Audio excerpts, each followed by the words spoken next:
Les entreprises sont confrontées à des accidents de la route quand même assez fréquemment. C'est l'une des premières causes d'accidents mortels au niveau du travail. Ce sont des accidents souvent de mission, c'est-à-dire les gens qui partent en mission avec un véhicule de service pour faire quelque chose pour leur entreprise et qui reviennent après au niveau de l'entreprise. C'est là où on a le plus d'accidents. Après, il y a le trajet domicile-travail qui fait aussi partie des accidents de la route. Mais le plus grand sont les accidents de travail. Ça représente, je crois, à peu près 50% des accidents mortels au travail.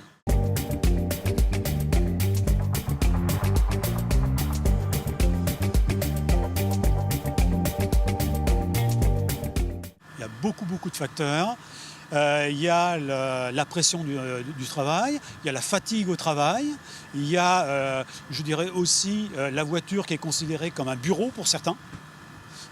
C'est pas un bureau ambulant, donc on est distrait par les téléphones, par beaucoup de choses, qui fait qu'en fin de compte, on n'est pas sur la route, alors pourtant qu'on est en train de rouler. Je dirais c'est tout le monde. C'est tout le monde qui est touché. Les routiers, les chauffeurs routiers, je parlerai des poids lourds, il n'y a pas tant que ça d'accidents. On dit souvent, par contre c'est vrai qu'un 38 tonnes qui arrive fait beaucoup de dégâts, mais ils sont très peu quand même. Par contre, c'est les voitures, les VL et les petites voitures d'entreprise, fourgonnettes, où il y a beaucoup d'accidents à ce moment-là.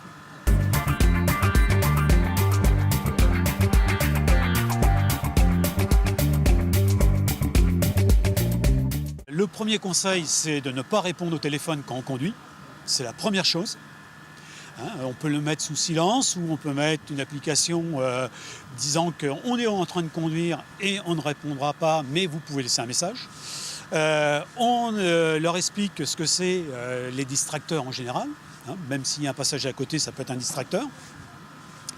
De ce côté-là, on leur explique que l'alcool au volant, c'est pas si bien que ça, que les drogues, c'est pas mieux, que les médicaments, c'est pas mieux non plus.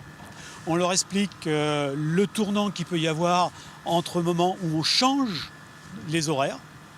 C'est brutalement, on se retrouve avec de la pénombre, alors qu'on s'est habitué à sans pénombre après, je veux dire. Donc ça, il faut leur parler de tout ça. Et on leur parle surtout de leur comportement.